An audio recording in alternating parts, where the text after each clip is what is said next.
खूप मनापासून शुभेच्छा देतो। खरं तर संपूर्ण देशामध्ये निवडणुकीची धामधूम चालू आहे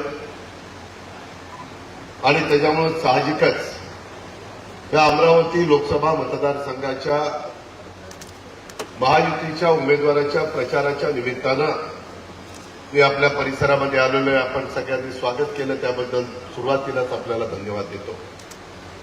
निसर्ग संपन्न अमरावतीच्या भूमीत होत असलेल्या या महायुतीच्या मेळाव्यामध्ये आपण सगळेजण इथं आला, अनेकांची भाषणं ऐकली। अमरावतीच्या विकासाची आस असणाऱ्या आणि देशाच्या विकासाकडे घेऊन जाण्याची इच्छा असणाऱ्या आणि आदरणीय प्रधानमंत्री नरेंद्रभाई मोदी यांना भारत देशाचं तिसऱ्यांदा पंतप्रधानपदी बसवण्यासाठी सज्ज असणाऱ्या आपल्या सर्वांचं मी मनापासून कौतुक देखील करतो, अभिनंदन देखील करतो। अमरावती जिल्हा तसं संत महापुरुषांचा जिल्हा, संत तुकडोजी महाराज, संत गाडगेबाबा महाराज, संत गुलाबराव महाराज आणि डॉक्टर पंजाबराव देशमुख यांच्या सहवासाने आणि यांच्या कर्तृत्वाने पावन झालेल्या भूमीला मी प्रथम वंदन देखील करतो। या महापुरुषांना पर्यटनाच्या विकासाला वाव इथं मोठ्या प्रमाणावर आपल्याला देता येतोय। इथं मेळघाट असेल, माझं चिखलदरा असेल, इथं कौंडण्यपूर असेल, ही प्रसिद्धी ठिकाणं आहेत आणि या ठिकाणच्या पर्यटन विकासातून इथं उद्योग, इथं रोजगार याची निर्मिती करण्याचा राज्य सरकारचा, आमचा सगळ्यांचा, महायुती सरकारचा प्रयत्न आहे। एकनाथराव शिंदेजी असतील, देवेंद्रजी फडणवीसजी असतील, मी असेल आणि आमचे सगळ्यांचे काम करणारे मंत्रिमंडळातील सहकारी असतील, हे सगळेजण त्याकरता प्रयत्न करतायत। अमरावती जिल्ह्यातल्या नागरिकांच्या जिव्हाळ्याची कामं होण्याच्या करता जिल्ह्यामध्ये सुरू असलेले महत्वाचे प्रकल्प, महत्वाकांक्षी प्रकल्प पूर्ण करण्याच्या करता तसंच नवीन प्रकल्प देखील माझ्या या अमरावती भागामध्ये आले पाहिजे आणि जिल्ह्याचा विकास झाला पाहिजे, ते आणण्याच्या करता अमरावती लोकसभा मतदारसंघातून धडाडीचा उमेदवार म्हणून नवनीत राणा यांना प्रचंड बहुमताने घड्याळाच्या कमळाच्या, कारण महायुतीमध्ये कमळ पण आहे, घड्याळ पण आहे, धनुष्यबाण पण आहे आणि काल आपल्या पंतप्रधानांनी परभणीला सभा घेतली, ते आपले महादेव जानकरांची शिट्टी देखील पोलीस वाजवतात, ती शिट्टी देखील आहे आणि आता 2 सभा घड्याळाच्या घेऊन आल्यामुळे घड्याळ तोंडामध्ये आलं। परंतु हे सगळी चिन्ह एकमेकाला सपोर्ट करणारी चिन्ह आहे। ह्या चिन्ह महाराष्ट्रामध्ये जिथं कुठं असतील त्याचं बटन दाबलं की ते मत देशाचे पंतप्रधान नरेंद्र मोदी साहेबांना मिळणार आहे। त्याकरता आपल्याला सगळ्यांना कष्ट घ्यायचेत, कामं करायचेत। मित्रांनो, अमरावती लोकसभा मतदारसंघातल्या विरोधकांची काय परिस्थिती आहे त्या खोलामध्ये मी जात नाही। मी फार कुणावर आरोप प्रत्यारोप करणारा कार्यकर्ता नाही, मी विकासाचं बोलणारा कार्यकर्ता आहे। आज देशामध्ये देखील विकास पुरुष या नात्याने नरेंद्र मोदी साहेबांच्याकडे त्या ठिकाणी बघितलं जातं। त्याच्यामुळं मगाशी चित्राताईंचं मी भाषण ऐकलं, इतर माझ्या सहकाऱ्यांचं भाषण ऐकलं, त्यांनी काही मुद्दे उपस्थित केलेले होते, त्याला तोडीस-तोड जबाब देण्याचं काम केलेलं आहे। त्याकरता मी अधिक त्याच्यामध्ये वेळ घेऊ इच्छित नाही, परंतु आपण निवडून दिलेल्या महायुतीचे उमेदवार भाजपचे आपले कमळाचा खून घेऊन हे दिल्लीला आपले प्रश्न समस्या मांडण्याच्या करता चाललेले। आदरणीय मोदी साहेबांच्या नेतृत्वाखाली सुरू असलेली विकासाची गंगा गेले 10 वर्ष आपण सगळेजण पाहतोय।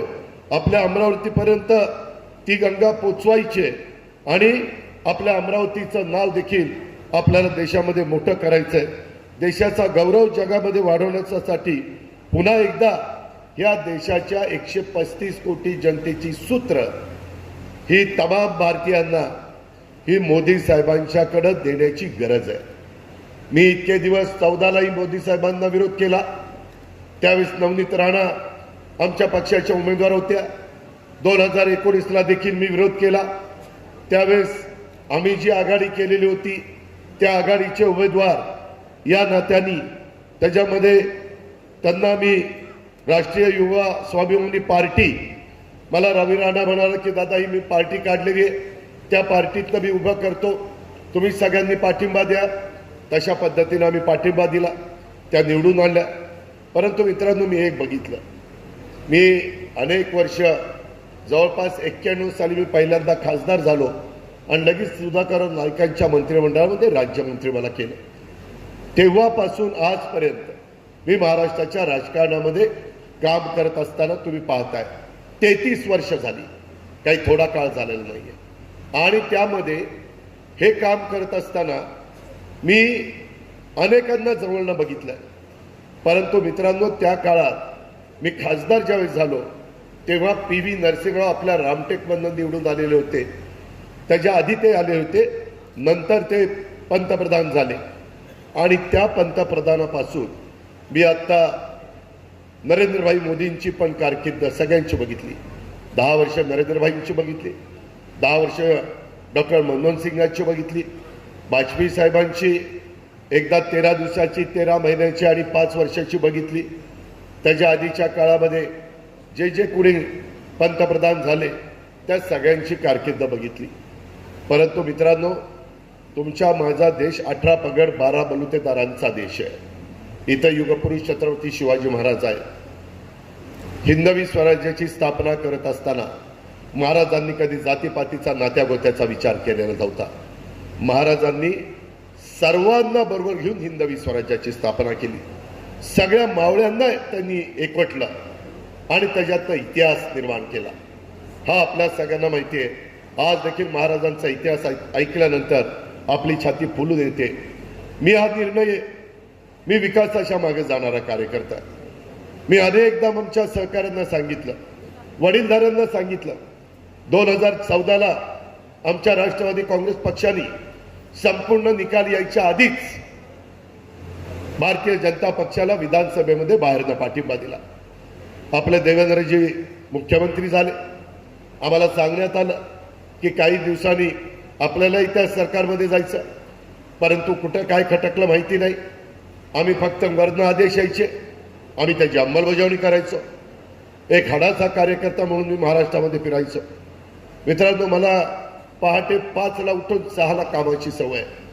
मी अक्षरशः माझ्या मतदारसंघात 6 वाजल्यापासून कामाला सुरुवात करतो आणि ते सातत्य मी आजपर्यंत टिकवलेलं आहे.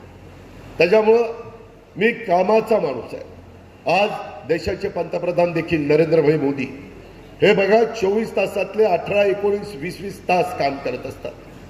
परदेशातनं आले तरी जेटलॅग नसतं, लगेच कामाला सुरुवात. अनेकदा आज राज्यात महायुतीमध्ये मी देवेंद्रजी आणि एकनाथराव ज्या वेळेस दौऱ्याच्या निमित्तानं मोदी साहेब येतात त्यावेळेस त्यांना आम्हाला वेलकम करावं लागतं, प्रोटोकॉलप्रमाणे जावं लागतं. ज्या वेळेस चर्चा करायची वेळी त्या वेळेस सतत आपल्या भारताचा विकास, आपल्या भारतातल्या शेवटच्या